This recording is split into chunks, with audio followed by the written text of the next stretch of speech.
பாடுறேன், சரண் சொல்லு, சரண் சொல்லு தம்பி அப்படின்னாரு. சொன்னோன்னே லிரிக்ஸ் சொன்னேன்.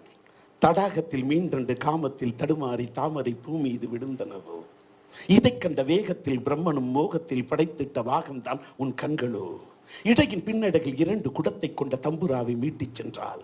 இப்படி சொன்னேன். இது தாளத்தில் உட்காருமான்னாரு.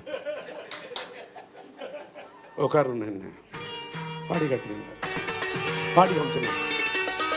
தடாகத்தில் மீண்டது காமத்தில் தடுமாறி தாமரை பூ மீது விழுந்தனவோ, இதை கண்ட வேகத்தில் பிரம்மனும் மோகத்தில் படைத்திட்ட வாகம்தான் உன் கண்களோ, காற்றில் அசைந்து வரும் நந்தவனத்துக்கு கால்கள் முளைத்ததென்று